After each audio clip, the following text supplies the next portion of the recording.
This cat eats like a horse. Have no idea where she is putting it all. On average, she eats about 8 times a day. She will usually eat 3 times before my 1 time. So I have to feed her 3 times before myself gets to eat. She's a pig. She's a total pig. I really don't know where she's putting it all. I really don't. And look, she's just ravenous all day long. She's putting on a lot of weight. Maybe she knows something that we don't know. Where myself is going the other direction. I don't have any fat on me at all. Crazy world.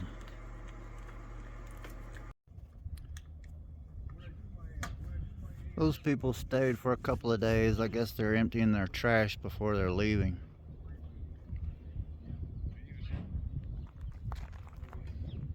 Man, it is cold out here. Now my neighbor left, headed back to his cabin, I guess, in Mogollon. The flag is blowing the opposite direction today. The east. Wind is coming from the east. Very weird, because the wind always comes from the west. Wow. Look at that thing. No clouds. Just cold. We're gonna have to get out of the RV today. Definitely not staying inside this thing all day. Get on the motorcycle and explore down the road, just right down the road, not very far at all. All these birds out here tearing up the bird feeders. They've got the ground all pecked out. Look at it. I put some bread or something out here and it doesn't last 30 seconds. When we first got here and put the feeders out, it took them a couple of weeks but now they're just tear it up all day long, and Kiki can sit up in the window watching them. Thinking about moving her kennel back here, so she'd really be fascinated. I'm sure they would come up even with her in the kennel.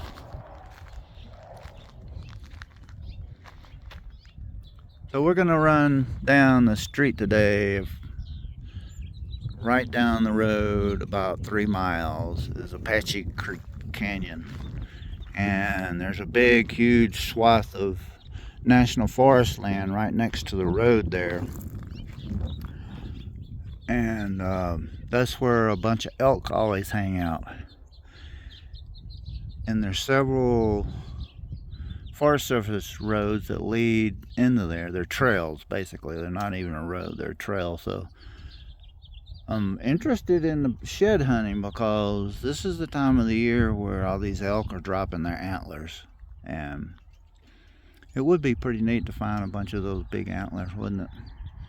I hear they sell those things for $2 a pound.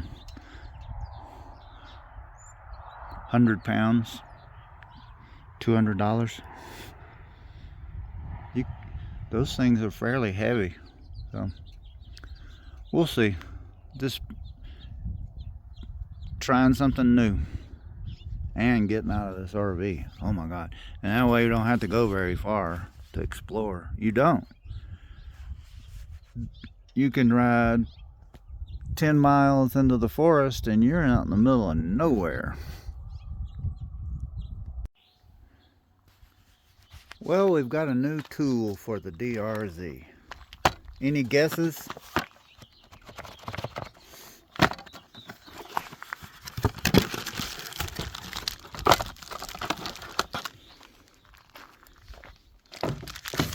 Yep, it's a saw. A folding saw.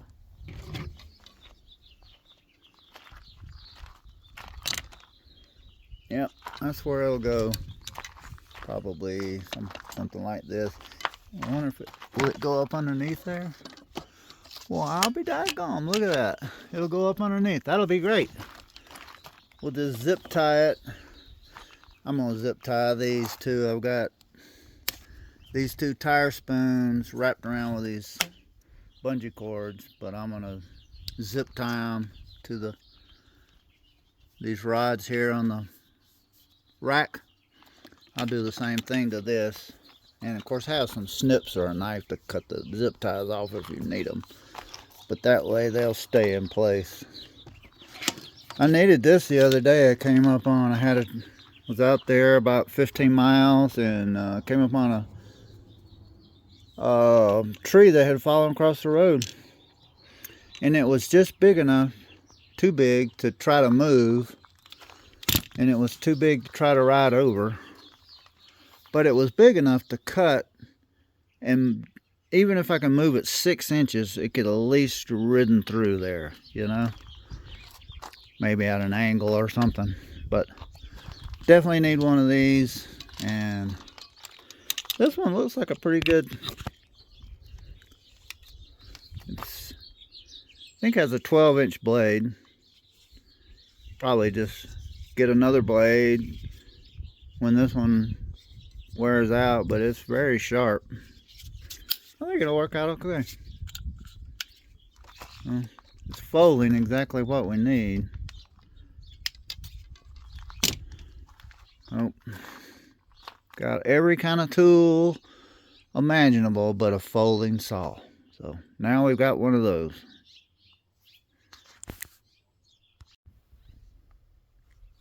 Kiki's out getting some fresh air. Every now and then we have a big, huge wind gust, and it'll blow the cold air down off these mountaintops.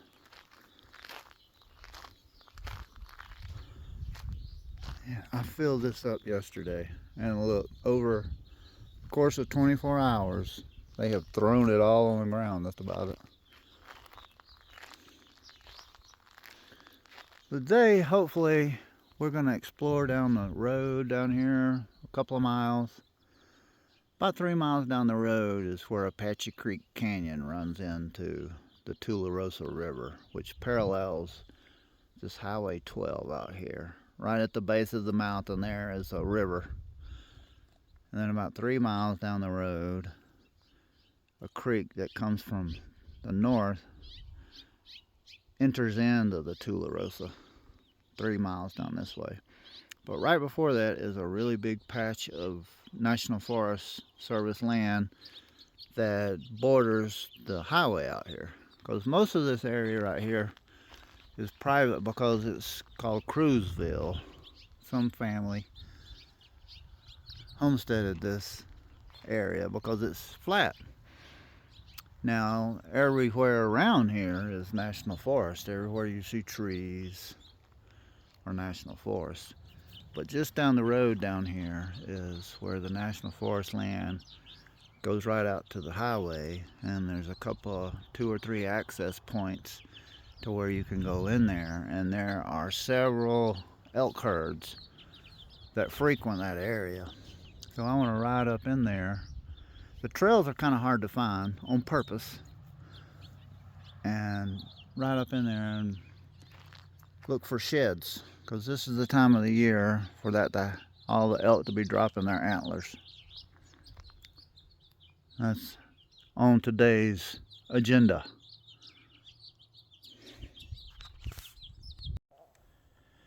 We're out here exploring this Forest Service road. This is an area where the elk frequent, and this is national forest land. What's unique about it is the national forest land borders the street out there, Highway 12, which is unusual for this stretch of road right here in Cruzville. 95% of that is private land that borders the highway out there. which means you can have access, you can get access to the national forest without having to cross private property territory. So this is the first time we've been up here, and the road is just nothing but 12 inches deep of silt. It's really, really hard to steer. And there's a lot of downed animals that have been gnawed on by who knows what. Wolf, dog, coyote.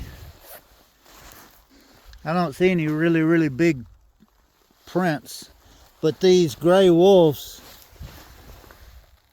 could be a local dog.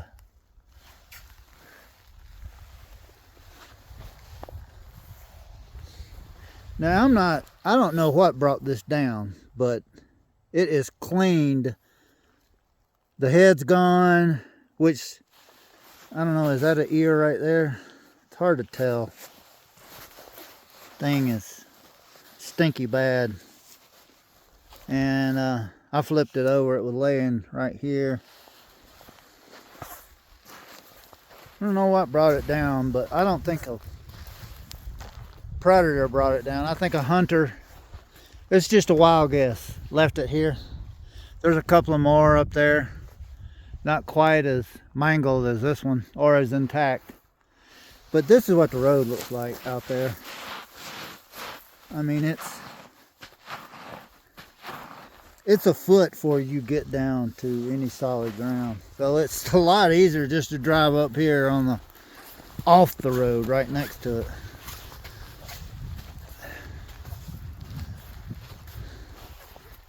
It's been super windy the last few days, so I don't expect a lot of animals to be out, but you can see they're everywhere. And I'm out here exploring because this would be a good area to shed hunt. That would be something for me to get into that's not particularly hunting and would be fun. So this is a good place to do that, but I don't know. This road down here, I'll have to drive the Sherco down here because this is ridiculous. I've ridden on the sand before, but it's rough. But this is something else.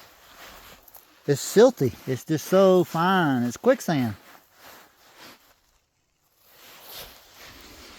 You instantly sink down. And it's a wash, basically. When it rains, this is the low spot. Everything comes here. All the silt. Should be a good place to rock hound, but that's not what we're into today. Oh, this one's got the joint intact.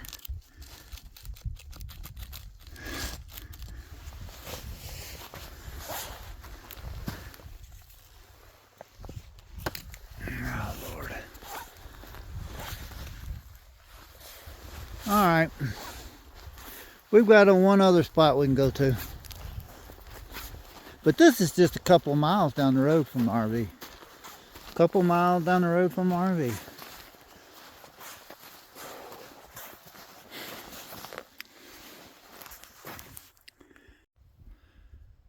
They don't even know I'm here.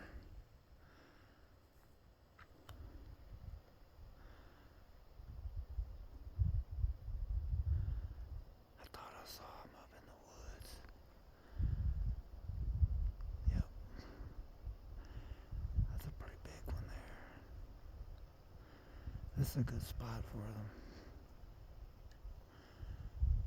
This area right here.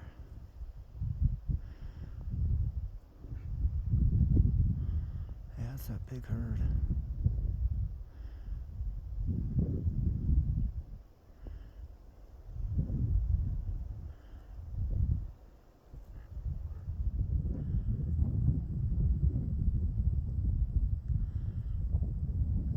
I don't know, can they smell me?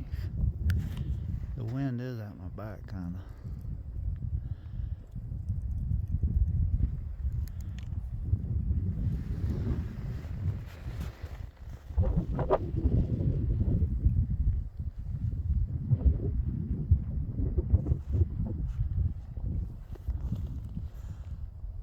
There's a bunch more in the shadows back behind them.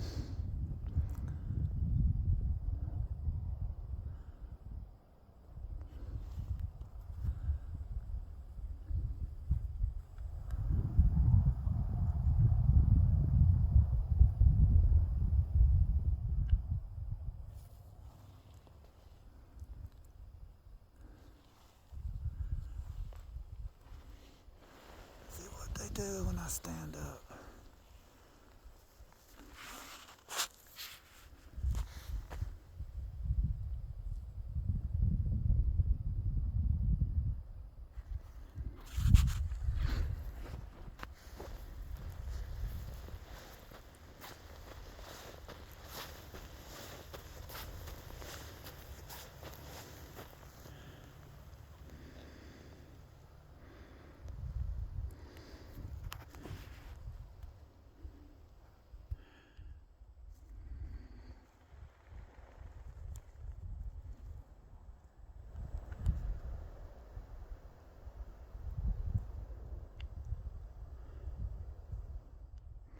I first saw them up here on this little hill.